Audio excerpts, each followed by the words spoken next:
নমস্কার, শুভ সন্ধ্যা। আজকে শনিবার 10ই জানুয়ারি 2026। বাকচক্রে নতুন পথ চলা বিবেকানন্দ ঘরে ঘরের আজকে 244তম 244th সাপ্তাহিক ধারাবাহিক বক্তৃতামালায় আপনাদের সাদর অভ্যর্থনা ও আমন্ত্রণ জানিয়ে আজকে আমাদের অনুষ্ঠান শুরু করছি। অনুষ্ঠানের বিষয় এবং বক্তা অপরিবর্তিত। অনুষ্ঠানের বিষয় স্বামী বিবেকানন্দ এবং অনুষ্ঠানের বক্তা শ্রী তরুণ গোস্বামী, যার পরিচয় নিষ্প্রয়োজন। সুতরাং আসুন আজকেও আমাদের এই নতুন বছরে অযথা আমার প্রাককথনে সময় নষ্ট না করে আমরা তরুণবাবু কথা শোনা শুরু করি আমাদের সেই পরিচিত প্রার্থনা সঙ্গীত শুনে।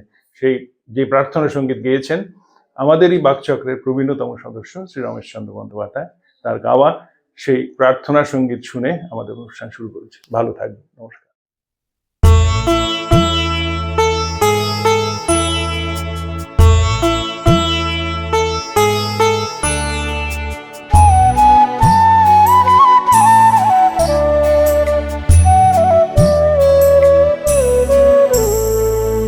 তোমারে করিয়াছি জীবনের রূপতারা, এ সমুদ্রে আরো কবু হব না গো পথহারা। তোমারে করিয়াছি জীবনের রূপতারা।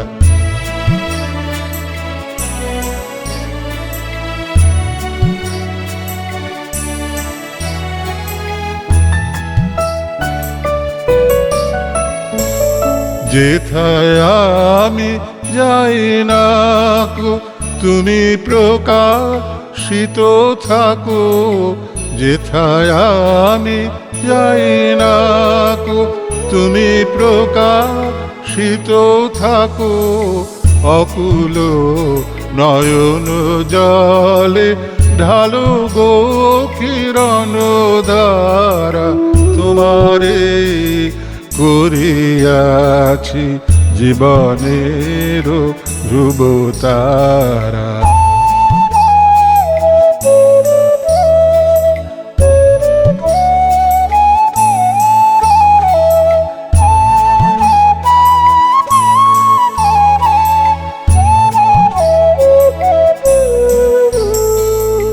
তব মুখ সদা মনে জাগিতেছে সঙ্গপানে, তিলেক অন্তর হলে নাহিরি কুল কিনারা। তব মুখ সদা মনে জাগিতেছে সঙ্গপানে, তিলেক অন্তর হলে নাহেরি কুল কিনারা। কখনো বিপথে যদি ভ্রমিতে চায় হৃদি, কখনো বিপথে যদি ভ্রমিতে চায় হৃদি, অমনীয় মুখ হেরি শরমে যে হয় সারা। তোমারে করিয়াছি জীবনের ধ্রুবতারা, এ সমুদ্রে আরো কবু হব না গো পথহারা। তোমারে করিয়াছি জীবনের ধ্রুবতারা।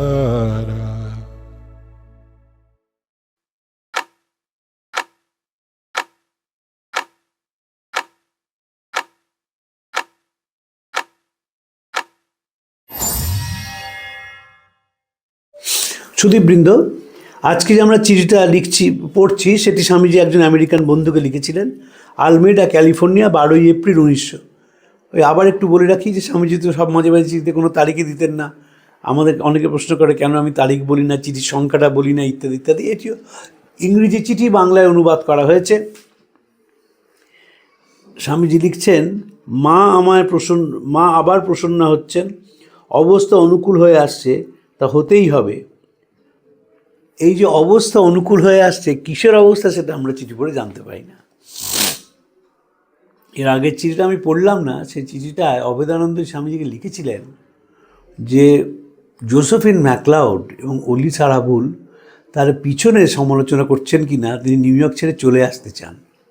তো স্বামীজি বলেছিলেন যে এসব দরকার নেই, ধৈর্য ধরো, এবং ওরা তোমার সম্বন্ধে ভালো কথাই বলে, খারাপ কিছু বলে না।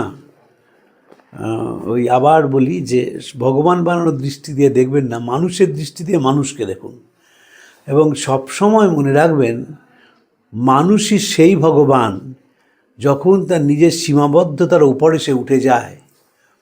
এবং ভগবানকে যদি আপনি ভগবান হিসেবেই পুজো করেন, রামকে পুজো করা হয় কেন?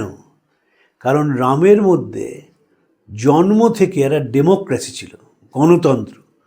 সীতাকে যেতে হবে আগুনে, প্রমাণ দিতে হবে যে তিনি ঠিক আছেন। কারা দাবি করেছে? প্রজারা। রাজা প্রজাকে একেবারে নস্যাৎ করে দিতে পারতেন, রাম সেটা করেননি। এই ডেমোক্রেসিটাকে মেনেছেন বলেই তিনি শ্রেষ্ঠ মানুষ। কৃষ্ণ, তিনি অর্জুনের পাশ থেকে চলে যেতে পারতেন একদম, যে তুমি ভেঙে পড়েছো, লড়াই করবে না, বয়ে গেল আমার, যাও। কিন্তু ভেঙে পড়া মানুষটার পাশে ছিলেন, এবং যারা আদর্শে জীবনযাপন করতে চান তাদের এটাই শিক্ষা যে মানুষ যখন বিপদে পড়ে, যখন যন্ত্রণা ক্লিষ্ট হয়, তাকে ছেড়ে তুমি চলে যেও না। এটি অসাধারণ। আমি কেন এই ভগবানের ব্যাখ্যা করছি? কারণ প্রথাগত ভগবান আমরা যেটা বিশ্বাস করি, যে ভগবানকে আমরা ফুলমালা চড়াই, সেই ভগবান খুব একটা যে কাজের তা নয়। সেই ভগবানের, মানুষের মধ্যে যে ভগবানটি বসে আছেন, নানা কাজের মধ্যে দিয়ে তার ইতিবাচক বোধকে জাগিয়ে তোলাটি মানুষের কাজ, আর কারুর কাজ নয়। যখন সে ইতিবাচক বোধে দ্বারা তাড়িত হয়, তখন সে জেগে ওঠে। এই যে মা, আবার প্রসন্ন হচ্ছেন, এই মা মানে বিশ্বচর্চা। স্বামীজি মনে রাখবেন বেদান্তে বিশ্বাস করতেন, তো বেদান্ত অনন্তে বিশ্বাস করে, ইনফিনিটি। এবং ইনফিনিটিতে কেমনভাবে বিশ্বাস করে তার দুজনের কথা আমি বলি আপনাকে। শ্রীরামকৃষ্ণর শরীর চলে গেল গভীর রাত্রিরে। স্বামী যোগানন্দজি পরের দিন গিয়ে মাকে বললেন, মাকে দুঃসংবাদটি দিলেন কাশীপুরে। মা কাঁদতে কাঁদতে এসে কী বললেন, আমার কালী কোথায় গেল? কালী মানে ঠাকুরকে তিনি অনন্ত দেখছেন। এবং স্বামীজি যখন পূর্ববঙ্গ থেকে ফিরে আসেন, যখন শিষ্য বলেন যে আপনি একটু বিশ্রাম নিন, স্বামীজি বলছেন তিনি যাকে কালী বলতেন এই শরীরের মধ্যে ঢুকে গেছে, আমাকে কাজ করিয়ে নিয়ে বেড়ায়, আমাকে স্থির হতে বসে থাকতে দেয় না। এই মা মানে ইনফিনিটি। মা মানে কোনো ব্যক্তি ভগবান নয়, পার্সোনাল গড নয়। আমাদের ভগবানই হচ্ছেন অনন্ত, ইনফিনিটি। আমরা কালীর যে পুজো করি, কালীর কেন পোশাক নেই? কারণ তিনি অনন্তের প্রতীক বলে, এবং তিনি অনন্তের প্রতীক। তাই জন্য বলা হচ্ছে, কখন কি রঙ্গে থাকো মা, শ্যামা সুধা তরঙ্গিনী, তুমি রঙ্গে ভঙ্গে অনঙ্গে অপাঙ্গে ভঙ্গ দাও জননী। বলা হচ্ছে, আপনাতে আপনি থেকো মন, যেও না কো কারো ঘরে, যা চাইছিস তা বসেই পাবে খোঁজো নিজ অন্তপুরে। কখন পান আপনি? যখন সেই ভেতরে অনন্তকে আপনি স্পর্শ করতে পেরেছেন। স্বামীজি তাই জন্য বলছেন যে ব্রহ্ম হতে কীট পরমাণু, সর্বভূতেই সেই প্রেমময়, সখার প্রতি কবিতায় প্রাণ মন শরীর অর্পণ করো শখে এসবের পায়। বহুরূপে সম্মুখে তোমার, ছাড়ি কোথা খুঁজিছ ঈশ্বর, জীবে প্রেম করে যেইজন সেইজন সেবিছে ঈশ্বর। আবার স্বামীজি যখন নাহি সূর্য নাহি জ্যোতি লিখছেন, তখন লিখছেন, অস্ফুট মনো আকাশে জগৎ সংসার ভাসে, ওঠে ভাসে ডোবে পুনঃ অহংস্রোতে নিরন্তর, নাহি সূর্য নাহি জ্যোতি নাহি শশাঙ্ক সুন্দর। এই বারবার অনন্তের কথা আসছে। প্রিঙ্গল প্যাটিসন তার আইডিয়া অফ গড সেই গ্রন্থে বলছেন, গিফোর্ড লেকচার্স, সেখানে বলছেন, universal with a capital U and unknowable with a capital, also with a capital U, are barren abstractions to which anyone can attach any meaning he likes. Rajanikanta বড় সুন্দরভাবে লিখছেন, কেউ নয়ন মুদে আলো দেখে, কেউ দেখে আঁধার, কেউ বলে ভাই এক হাঁটু জল, কেউ বলে সাঁতার, কেউ বা বলে এলাম দেখে, কেউ বা বলে এলাম ডেকে, কেউ তারে আধেও বলে, কেউ বলে আধার। এই যে নয়ন মুদে আলো দেখে, কেউ দেখে আঁধার, ফলে আপনি কোন ভগবানে রয়েছেন সেটা বাইরে থেকে বলা খুব কঠিন। যদি সেখানে মীরার মতো ভক্তি হয় তাহলে সেই ভগবানই জীবন্ত হয়ে ওঠে। কিন্তু মীরারা সব মানুষের মধ্যে সেই ভগবানকে দেখেন। শ্রীরামকৃষ্ণ মা কালীর নিবিড় সঙ্গ করেছেন, কথা বলেছেন, দেখছেন যে নহবতের ওপর উঠে মা চুল শুকাচ্ছেন, দেখেছেন তিনি। তার যে নূপুরের শব্দ মা পড়ে হাঁটছেন, সে শব্দটিও তিনি শুনেছেন। সেখানে থেমে যাননি শ্রীরামকৃষ্ণ। রসিক ম্যাথরের মধ্যে, বিনোদিনীর মধ্যে, সাধারণ মানুষের মধ্যে সেই মাকেই তিনি দেখেছেন। যখন বিনোদিনীকে আশীর্বাদ করছেন যে তোমার চৈতন্য হোক, স্টার থিয়েটারে চৈতন্যরা দেখার পর বিনোদিনী তার আত্মগ্রন্থ জীবনীতে লিখছেন, কতবার তিনি আমার অভিনয় দেখিতে আসেনছিলেন জানি না, তবে মাঝে মাঝে এই বক্সে আমি তাহার সহাস্য বদনখানি দেখিতে পাইতাম। তিনি আমাকে দেখিয়াই আনন্দে নৃত্য করিতে লাগিতেন, বলিতেন বলো মা গুরু হরি হরি গুরু। তারপরে এই পাপ দেহকে স্পর্শ করিয়া আমার মস্তকে হাত রাখিয়া বলিতেন মা তোমার চৈতন্য হোক। এই যে মাকে তিনি দেখছেন, শ্রীরামকৃষ্ণ ভবতারিণীকে নিবিড় সঙ্গ করছেন, সেই ভবতারিণীকে সকলের মধ্যে খুঁজে পাচ্ছেন। এইখানেই তার অবতারত্ব, এইখানেই তার শ্রেষ্ঠ মানবত্ব, এইখানেই তিনি জীবিতকালে একজন লিজেন্ড। কলকাতায় কী কী দেখবার জিনিস রয়েছে? কলকাতায় দেখবার জিনিস রয়েছে আলিপুর পশুশালা, কর্নওয়ালি স্ট্রিটের হিন্দু কলেজ, আদি ব্রাহ্ম সমাজ মন্দির এবং দক্ষিণেশ্বরের পরমহংস রামকৃষ্ণ। যেখানেই যাচ্ছেন সেখানেই তিনি হচ্ছেন একেবারে মাত করে দিচ্ছেন সবাইকে। বিদ্যাসাগরের সঙ্গে একবার পরিচয় হয়, সেখানে গিয়েও বেশ কয়েকটি গান শুনিয়েছিলেন এবং রসিকতা করে বলেছিলেন এখন সব খাল বিল হদ্দপুকুর এতদিন দেখলাম, এবার সাগরে এসে পড়লাম। তখন বিদ্যাসাগর বললেন যে যখন সাগরেই এসে পড়েছেন নোনা জল নিয়ে যান। শ্রীরামকৃষ্ণ বললেন নোনা জল নেব কেন, তুমি তো অবিদ্যার সাগর না, তুমি বিদ্যাসাগর। এবং দুজনের মধ্যে কথা জমে উঠেছিল, কেন শ্রেষ্ঠ মানুষ বলে। অপূর্ব শ্রীরামকৃষ্ণের কথা বলেছেন B.F. স্কিনার তার বই বিয়ন্ড ফ্রিডম অ্যান্ড ডিগনিটিতে। শ্রীরামকৃষ্ণ তীর্থে যাচ্ছেন, সে ঘটনাটি আমাদের সকলের জানা, যে বললেন মথুরমোহনকে যাব না, তুমি নিয়ে এসো সব, এদের খাওয়ার ব্যবস্থা করো, দরিদ্র মানুষদের মাথায় তেল দেওয়ার ব্যবস্থা করো, পরনের পোশাকের ব্যবস্থা করো, তবে আমি তীর্থে যাওয়ার দরকার নেই। এই গল্পটা আমরা সবাই জানা আমাদের সকলের। তো স্কিনার আসল কথাটি বলেছেন যারা শ্রীরামকৃষ্ণের কাছে এসেছিলেন তিনি তাদের সেবা করতে বলেছেন, তারা আধ্যাত্মিকভাবে কোনো উচ্চ মানুষ বলে নয়, তাদের আধ্যাত্মিকতা তিনি জানেন না, কিন্তু যন্ত্রণাটিকে তিনি অনুভব করেছেন, কষ্টটিকে তিনি মর্মে মর্মে ভেবেছেন এবং যাতে একটু তাদের স্বস্তি দেওয়া যায় সেই দিকে তার নজর গেছে। এইখানেই তার অবতারত্ব। তাই স্বামীজির মা যখন বলছেন যে মা আবার প্রসন্ন হচ্ছেন, মা হচ্ছে সেই অনন্ত মা আবার প্রসন্ন হচ্ছেন, তাই জন্যে সব আস্তে আস্তে অবস্থা অনুকূল হয়ে আসছে। কর্ম চিরকাল অশুভকে সঙ্গ নিয়ে আসে। আমি নিজ স্বাস্থ্য হারিয়ে সঞ্চিত অশুভ রাশির ফল ভোগ করছি, এতে আমি খুশি, এতে আমার মন হালকা হয়ে গেছে। আমার জীবনে এমন একটা স্নিগ্ধ কোমলতা ও প্রশান্তি এসছে যা এর আগে কখনো ছিল না। আমি এখন কেমন করে একই কালে আসক্ত অনাসক্ত থাকতে হয় তাই শিখছি এবং ক্রমশ নিজের মনের ওপর আমার প্রভুত্ব আসছে। আমরা জোসেফিন ম্যাকলাউডকে লেখা এই বিখ্যাত চিঠি বিবেকানন্দ ঘরে ঘরেতে পড়েছি। সেটি লিখেছিলেন স্বামীজি, সেটিও আমেরিকা থেকে লেখা, এবং সেখানে তিনি যাই প্রভু যাই বলছেন। দেখুন এই চিঠিতেও স্বামীজি সেই নিজেকে অনন্তের সঙ্গে মিশিয়ে নেওয়ার সুর, যে শুভ অশুভ দুই পড়ে এলো। আমার জীবন এমন একটা স্নিগ্ধ কোমলতা প্রশান্তি এসেছে যা এর আগে কখনো ছিল না। আমি এখন কেমন করে একই কালে আসক্ত অনাসক্ত থাকতে হয় তাই শিখছি এবং ক্রমশ নিজের মনের ওপর আমার প্রভুত্ব আসছে। ভারতবর্ষের যে দর্শন সেটা বারবার অনাসক্তির কথা বলেছে। অনাসক্তি তো একদিনে আসে না। মানুষ যখন শরীর নিয়ে জন্মায় তার মধ্যে উচাটন ভাব আসবেই, আসতে বাধ্য, কিন্তু সেই বারবার অভিজ্ঞতার মধ্যে দিয়ে একসময় সে শান্তি পায়। শ্রীরামকৃষ্ণ বিল্বমঙ্গল নাটকটি দেখতে পারেননি, তার শরীর চলে গিয়েছিল, কিন্তু গিরিশচন্দ্র বিল্বমঙ্গলের নাটকটি কি ঠাকুরকে শুনিয়েছিলেন এবং বিল্লমোহন একটি গান শুনিয়েছিলেন ঠাকুরকে। ওঠানা বা প্রেমের তুফানে টানে প্রাণ যায় রে ভেসে, কোথায় নে যায় কি জানে, কোথাও ভীষণ ঘুরন পাক, চুবন খেয়ে হাঁপিয়ে ওঠে দুনিয়া দেখে ফাঁক।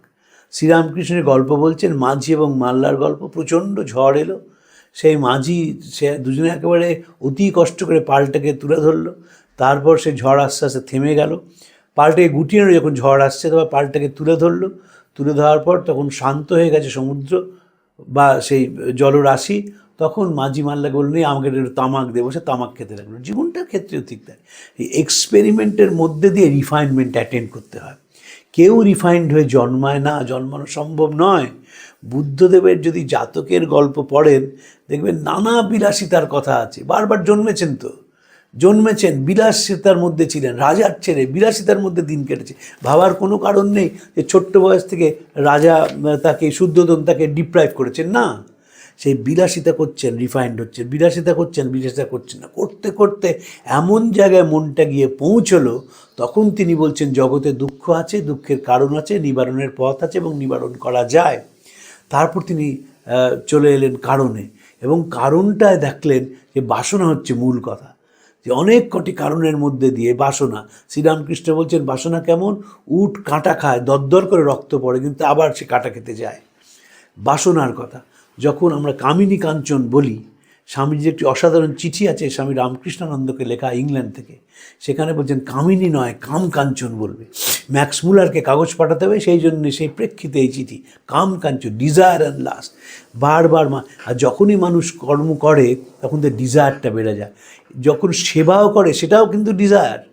আমি যারা সেবার মধ্যে থাকে খুব কাছ থেকে দেখেছি, আমি সাধুদের সেবার কাছ থেকে দেখেছি, যারা সাধু নন গৃহ সেবা করছেন তাদেরও কাছ থেকে দেখেছি। সেবাও মানুষের মধ্যে যদি সেটা কোনো কারণে ব্যর্থ হয় তখন তার মধ্যে সে যন্ত্রণা দেয়। কারণ যে সেবা করছে সেভাবে যে এই মানুষগুলোকে আরেকটু বেশি করা উচিত ছিল, আমি পারলাম না। স্বামীজির নিজের চিঠি আছে, আমরা সেই চিঠিও পড়েছি ঘরে ঘরেতে, যে স্বামীজি বলছেন সেই চিঠিতে যে সবই ঠিক আছে, কিন্তু এত করার পরেও যদি যখন দেখি যে মানুষ সমালোচনা করছে তখন একটু মনটা পিছিয়ে যায়। হিউম্যান নেচার তো স্বাভাবিক। তাই জন্য বলছেন যে আমি অনাসক্ত এবং আসক্ত আমার দুটোই এখন চলে গেছে, যে মনের একদম অ্যাবসলিউট ইকুইলিব্রিয়াম, অ্যাবসলিউট ট্র্যাঙ্কুইলিটিতে এরকম হয়। একটা চমৎকার কথা মনে পড়ে যাচ্ছে এই প্রসঙ্গে। বার্নার্ড শর একবার মন খুব উচাটন হয়েছিল, তখন বার্টন রাসেল তাকে মনটা শান্ত করার জন্য নানা কথা লিখেছিলেন। বার্নার্ড শর আস্তে আস্তে যন্ত্রণা থেকে বেরিয়ে আসেন এবং রাসেলকে একটা অপূর্ব চিঠি লেখেন। সেখানে বলছেন, he who can brave adversity, who without friends to encourage, acquaintances to pity, hope to alleviate him from his depression, can behave with tranquility and indifference is truly great. Whether peasant or a courtier, he deserves admiration and should be held up by our imitation and respect. Friends to encourage, বন্ধুরা সেখানে উৎসাহ দিচ্ছে না। অ্যাকোয়েন্টেন্সেস to PT, যারা আত্মীয় স্বজন কাছের মানুষ তারাও কোনো সমবেদনা জানাচ্ছে না। And hope to alleviate him from his depression, এবং কোনো আশাও পাচ্ছেন না যাতে ডিপ্রেশন থেকে বেরিয়ে আসা যায়, যন্ত্রণা থেকে বেরিয়ে আসা যায়। Can behave with tranquility and indifference is truly great. তখনও যে তার স্থিতাবস্থার মধ্যে রয়েছেন মন, সেইটা তিনি হচ্ছেন যথার্থ মানুষ, এবং সেই মানুষকেই আমাদের অনুসরণ করা উচিত। Whether peasant or a courtier, he deserves admiration and should be held up by our imitation and respect. স্বামীজির তখন সেই অবস্থা মনের, একেবারে বুঝতে পারছেন যে খেলা শেষ হয়ে আসছে। যত বুঝতে পারছেন তত মনটা শান্ত হয়ে যাচ্ছে, যত বুঝতে পারছেন কর্মের সেই স্পৃহা, কর্ম করলেই স্পৃহা হয়। আপনি আজকে একটা কাজ করলেন, নয়তো যদি তাই না হয়, স্বামীজি দুর্ভিক্ষে টাকা জোগাড় না করতে পারে মঠ বিক্রি করতে চাইবেন কেন? তার মনে হয়েছে যে এই টাকাটা এখনই পৌঁছানো দরকার না। আমরা তো সন্ন্যাসী, গাছতলাতে ছিলাম, গাছতলাতেই থাকবো। বড়নগর মঠ দিয়ে শুরু করেছিলাম তো দারিদ্র নৃত্যের সঙ্গে, আবার সেখানেই ফিরে যাব। কেন করছেন? ওই ভেতর থেকে একটা হয় ওঠান আমার প্রাণের প্রেমের তুফানে, টানে প্রাণ যায় রে ভেসে, কোথায় আনে যায় কি জানে। মায়ের কাজ মাই করছেন, সেজন্য এখন আমি বেশি মাথা ঘামাই না। আমার মতো পতঙ্গ প্রতি মুহূর্তে হাজার হাজার মরছে, কিন্তু মায়ের কাজ সমভাবেই চলছে। জয় মা, মায়ের ইচ্ছাস্রোতে গা ভাসিয়ে একলা আজীবন চলে এসেছি। যখনই এর ব্যতিক্রম করেছি তখনই আঘাত পেয়েছি, মায়ের ইচ্ছা পূর্ণ হোক। এই মাটি কিন্তু অনন্ত, বিশ্ব চরাচর। যে ব্যাকগ্রাউন্ডে আমরা কাজটা করি, বিশ্ব চরাচরের প্রেক্ষিতে ব্যক্তি মানুষ কাজ করে যায়। একটি অসাধারণ বই আছে, বইটির নাম ওয়ান ডাইমেনশনাল ম্যান, হারবার্ট মার্কুইজের লেখা। পিটার বার্জার তার গ্রন্থ ইনভিটেশন টু সোশিওলজিতে এই হারবার্ট যার যে মার্কুইজের কথা লিখেছেন, মার্কুইজে বলছেন যে আমরা এই যে পৃথিবীতে আসি পুতুল নাচের আসরে আসার মতন। কে আমাদের দড়ি ধরে টানে এবং আমরা নাচতেই থাকি। পিটার বার্জার তার ইনভিটেশন টু সোশিওলজিতে লিখছেন সব ঠিক কথা, আমি মানি যে পুতুল নাচের আসে আমরা এসছি, কিন্তু ওই নাচতে নাচতেই আমরা পাশের মানুষটার কাছে যাই, নাচতে নাচতেই তার যন্ত্রণা অনুভব করার চেষ্টা করি, নাচতে নাচতেও তাকে একটু ভালো রাখার সংকল্প মনে মনে করি। সেখানেই আমাদের স্বাধীনতা। অসাধারণ ব্যাখ্যা। যে সত্যি পুতুল নাচে আসর হলো আমাদের যদি জীবনটা বলে যে সব ফিক্সড জীবনের মধ্যেও তো মানুষ আরেকটি মানুষকে ভালোবাসে, তার ব্যথার সঙ্গে যুক্ত হয়ে পড়ে, তাকে কী করে একটু স্বস্তি দেবে সেই কথা ভাবে। সেখানেই আমাদের স্বাধীনতা। তাই জন্যে আমরা বলি খেলা মোড় হইয়াছে শেষ। স্বামীজি বারবার বলবেন মাই প্লে ইজ ডান, কিন্তু যতক্ষণ প্লেটা আছে ততক্ষণ সাংঘাতিক। গায়ে গায়ে যাও, শিষ্যকে বলছেন গায়ে গায়ে যাও, ঘরে ঘরে যাও, মৃত্যু যখন নিশ্চিত তখন পরের জন্য কাজ করে মারা যাওয়াই ভালো। অর্জুনের প্রথম অধ্যায় গীতায় আমরা দেখব অর্জুন বিষাদ যোগ, তারপর সাংখ্যযোগ, তারপর কর্মযোগ, তারপর জ্ঞানযোগ, তারপর ভক্তিযোগ, এগিয়ে গেছেন। শেষে অর্জুন কি বলছেন? বলছেন আমার সব মোহ চলে গেছে, এখন তুমি যা বলবে আমি সেইটাই শুনব। নষ্টমোহ স্মৃতির লব্ধা তৎপ্রসাদান ময়াচ্যুত স্থিতস্মিন গত সন্দেহ করিষ্যে বচনং তব। এই মোহটা চলে গেছে। কেন মোহটা চলে গেছে? এখন যে কর্মটা আমি করছি সেই কর্ম শ্রী ভগবান বলছেন লাভ অলাভ জয় পরাজয় সব তুমি আমাকে সমর্পণ করে লড়াই করো। মানে you surrender yourself to infinity. না হলে কি অহংকার চলে আসে, আমি তীরটা ছুঁড়ছি, আমি মারছি, আমি করছি। এই আমি কাজ করলেই সেটা মানুষকে যন্ত্রণা দিতে বাধ্য। স্বামীজিও সেইটা বলছেন, মায়ের কাজ মাই করছেন, মানে ইনফিনিট তার কাজ করেছে যন্ত্রের মতন। আমি যন্ত্র, তুমি যন্ত্রী, আমার নিজের কোনো ভূমিকা নেই, তুমি আমাকে যেভাবে চালাও আমি সেভাবে। ঠাকুরের গানটি প্রায় গাইতেন, যেভাবে বলাও সেভাবে বলি, কিন্তু আমাদের সেটা হয় না। নেতা বলে, দাদা ঠাকুর বলছেন নেতা বলে আমি শ্রেষ্ঠ রোজ হোক না আমার জয়। আমাদের যখন কোনো অ্যাচিভমেন্ট হয় আমরা সেই অ্যাচিভমেন্টটাকে নিজের ওপর বর্তাই। যদি আমরা কেউ ভেবে নিই যে আমি একটা যন্ত্র, আমার মাধ্যমে ইনফিনিটি অ্যাচিভমেন্টটা করিয়েছেন যাতে বহু মানুষের বহু উপকার হয়, বহুজন হিতায় বহুজন সুখায়, তাহলে কিন্তু সেটা গায়ে লাগে না।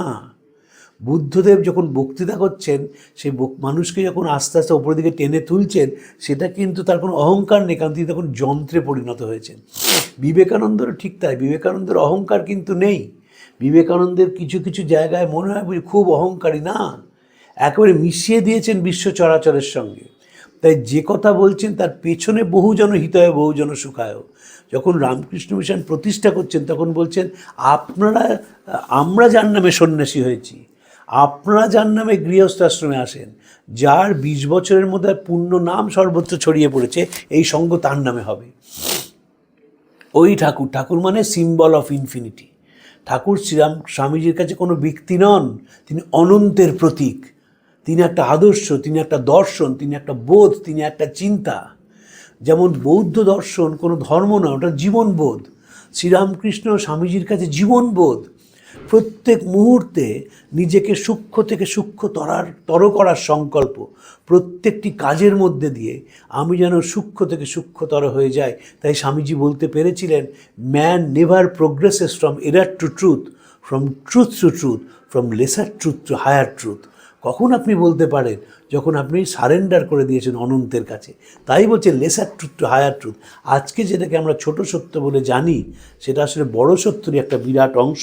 কিন্তু সাধারণ মানুষ যখন কাজ করে, কাজের তো একটা, তাই জন্য কর্মের অশুভ ফলটা কি? কর্ম মানুষের মধ্যে একটা অহংকার উস্কে দেয়। আর অহংকার ও বিমূঢ় আত্মা কর্তাহমিতি মন্যতে। যেই আপনি কর্তা ভাবলেন এবং যেই সেইটা হলো না, সঙ্গে সঙ্গে নিজের ওপর দোষ বর্তাতে শুরু করে। সাইকোলজিতে একটা বিরাট অংশ আছে, পৃথিবীতে বহু মানুষ আছেন যারা নিজেদের সব কিছুর জন্য দোষী ঠাওরান, যে আমি দোষটা করেছি। আপনি সংসারেও আছেন যে সংসার এটা হলো কেন, আমি ঠিক মতন করতে পারলাম না। আমি নয়, সংসার নিজের মতো করেই সেটা করেছে, আমি শুধু শুধু আমার ওপর দোষটা নিচ্ছি। অনেকে আছে, এটা খুব সাইকোলজির খুব বড়, এবং যাদের এইটা হয় তারা খুব তাড়াতাড়ি ডিপ্রেশনে চলে যায় একটা ফলস নোশন থেকে। স্বামীজি এরপরে স্বামীজি বলছেন, আমি সুখে আছি, নিজের মনের সব দ্বন্দ্ব কাটিয়ে শান্তিতে আছি। আমার অন্তরের বৈরাগ্য আজ আগের চেয়ে অধিক সমুজ্জ্বল। আত্মীয় স্বজনের প্রতি ভালোবাসা দিন দিন কমে যাচ্ছে, আর মায়ের প্রতি আকর্ষণ ক্রমশ বেড়ে যাচ্ছে। দক্ষিণেশ্বরের বটবৃক্ষমূলে শ্রীরামকৃষ্ণদের সঙ্গে সেই যে আমার দীর্ঘ রাত্রি জেগে কাটাতাম, তাঁরই স্মৃতি আবার মনে জাগছে। আর কর্ম আবার কি, আর কার কর্ম, আর কার জন্যই বা কর্ম করব? এই ঠাকুরের কথা মনে হচ্ছে বারবার, সেই দক্ষিণেশ্বরের কথা। এই যে দক্ষিণেশ্বরে সেই যে আমার দীর্ঘ রাত্রি জেগে কাটাতাম, তার স্মৃতি বারবার মনে হচ্ছে। এতদিন কিন্তু সেটা মনে আসেনি, কারণ এতদিন কাজ করে গেছে। এই বেলুড় মঠটা হয়ে গেছে, বেলুড় মঠ নিজের ছন্দে কাজ করা শুরু করেছে, আর আমার কোনো প্রয়োজন নেই। এবার আমাকে গোটানোর সময়, সেলফ অ্যানালিসিসের মধ্যে চলে যাচ্ছেন। স্বামীজির মার কথা, তুই সংসারে শান্তি চাও মা, দোষ দেখবে নিজের, কারুর দোষ দেখবে না। সংসার আপন তাকে আপন, এই যে দোষ দেখবে, যদি শান্তি চাও দোষ দেখবেন, অ্যানালিসিস করছেন স্বামীজি। যে আর আত্মীয় স্বজনের প্রতিও সেই টান নেই। আত্মীয় স্বজন মানে মা ভুবনেশ্বরী দেবী, দুই ভাই, তারা তো এক ভাই তখন ঘুরে বেড়াচ্ছেন মহেন্দ্রনাথ, তার তিনি নিজের মতো আছেন, ভূপেন্দ্রনাথ তার মতো রয়েছেন, শুধু টানটা হচ্ছে ভুবনেশ্বরী দেবীর প্রতি, সেই টানটাও কমে যাচ্ছে। এবং শ্রীরামকৃষ্ণের কথা ভাবছেন, আমি মুক্ত, আমি মায়ের সন্তান, মাই সব কর্ম করেন, সবই মায়ের খেলা, আমি কেন মতলব আঁটতে যাব? তবে আর কি মতলব আঁটবো? আমার পরিকল্পনার অপেক্ষা না রেখেই মা যেমন অভিরুচি তেমনভাবে সব কিছু আসবার এসেও চলে গেছে। মাই তো যন্ত্রী, আমি তার হাতে যন্ত্র ছাড়া আর কি। ওই তখন এই বোধটা এসে গেছে যে আমি কেউ নই। শ্রীরামকৃষ্ণ চমৎকারভাবে বলছেন যে গরু সে বারবার নিজের কথা বলে, হাম্বা হাম্বা করে ডাকে, অহংকার। তারপর মারা গেলে তার জুতো দিয়ে, তার চামড়া দিয়ে জুতো তৈরি হয়, ওষুধ তৈরি হয়, তখনও সে আমি আমার মধ্যে থাকে, শিং দিয়ে খেলনা তৈরি হয়।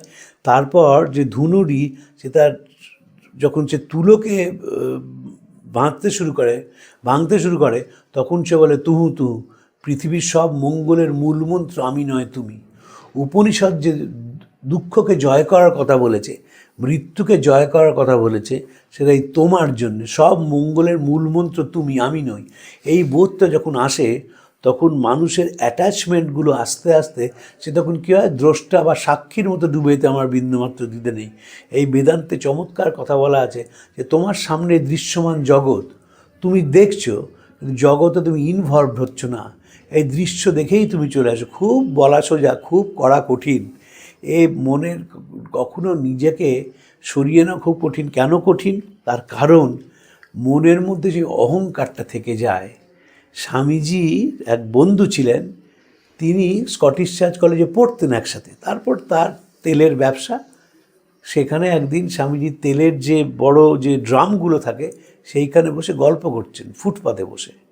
আর সবাই বলছে দেখেছি এই লোকটাই বিবেকানন্দ। সবাই যা দু চারজন, তখন তো সোশ্যাল মিডিয়ার যুগ নয়, তাহলে ইউটিউবাররা জুটে যেত, বাউন্সার জুটে যেত ইত্যাদি। তখন ইউটিউবাররা জুটে যেত, স্বামীজির ছবি তুলত। তখন স্বামীজিকে সেই লোকটি বলছে আপনি এরম করেছেন সেরকম করে। স্বামীজি বললেন শোন, তোর ব্যাপারটি কী বলতো, তুই এত চেন লাগাচ্ছিস কেন? এই যে কাজটা যখন প্রতিষ্ঠিত হয়ে গেছেন, তখন আর সেদিকে তার টান নেই। তবে শিকাগো ধর্ম মহাসভার যে প্রথম যখন মানুষ করতালি দিয়েছে, তখন কি স্বামীজি খুশি হননি? নিশ্চয়ই খুশি হয়েছেন। কারণ আলাসিঙ্গা পেরুমলকে লিখতে পারতেন না, সবাই বলল সুন্দর দর্শন মুক্তি পৃথিবীকে জয় করে নিয়েছে। সব কনসিয়াস ছিলেন, অ্যাওয়্যার ছিলেন, কিন্তু আস্তে আস্তে সেই কর্মের সেই স্পৃহাটা চলে যাচ্ছে। কারণ এক, শরীর দিচ্ছে না, দুই হচ্ছে যেটা করতে চেয়েছিলেন স্বামীজি মনে করছেন যে সেইটা বুঝি তার ফুলফিলড হয়েছে। একটা সেন্টার চালু হয়েছে, সেখান থেকে আরও সেন্টার ছড়িয়ে পড়বে, এটা স্বামীজির বিশ্বাস ছিল। ব্রহ্মপাদ উপাধ্যায় স্বামীজির বন্ধু, তিনি বললেন, নরেন চলো আবার আমরা একসঙ্গে বেদান্তের প্রচার শুরু করি। স্বামীজি তখন তাকে বললেন, আমার শরীর ভেঙে গেছে, একটি মঠ তৈরি করেছি, এখন সেটার জন্যই সময় দিয়ে আমি এখন চলে যেতে পারলে বাঁচি। স্বামীজির শরীর চলে যাওয়ার পর ব্রহ্মবান্ধব যখন খবর পেলেন, তখন বলছেন যে ব্যথা কখনো শরীরই হয়, যদি ব্যথা কখনো শরীরই হয় তবে বিবেকানন্দ শরীর ধারণ করবে। স্বামীজি বারবার বলছেন, মাই প্লে ইজ ডান। শঙ্করী প্রসাদ বা বসু তার সহাস্য বিবেকানন্দ শেষ করছেন এই বলে যে স্বামীজি ধেই ধেই করে ঘরের মধ্যে নাচছেন, মা কাউকে নিরানন্দে থাকতে দেবেন না, প্রাণী পাথর কীট পতঙ্গ সব আনন্দে ভরে যাবে। I was Jesus, I was Judas, both my play my fun, now I am going to be truly Vivekananda. যখন মানুষের এই বোধটা হয়, যখন সে সত্যিই বোঝে সূচি অসুচির লয় দিব্য করে কবে শুবি, যবে 203 পীড়িত হবে তবে শ্যামা মারে পাবি, যখন সে বলতে শুরু করে যশ অপযশ সুরস কুরস সকল রসমা তোমারই, এত রসে থেকে রসভঙ্গ কেন রসেশ্বরী, তখন সে বাস্তবিক সকলের মধ্যে মাকে দেখে, তখনই সে মায়ের সন্তান হয়ে ওঠে এবং বোঝে মাই তার নিজের খেলা খেলাচ্ছেন, আমি যন্ত্র এবং তিনি যন্ত্রী। আজকে এই অবধি বলেই শেষ করলাম, পরে আরেকটি চিঠি নিয়ে একদিন আলোচনা করব। প্রাণারাম প্রাণারাম প্রাণারাম প্রাণারাম প্রাণারাম প্রাণারাম, কি যেন লুকানো নামে তাই মিষ্ট এত তব নাম। প্রাণারাম প্রাণারাম প্রাণারাম প্রাণারাম প্রাণারাম।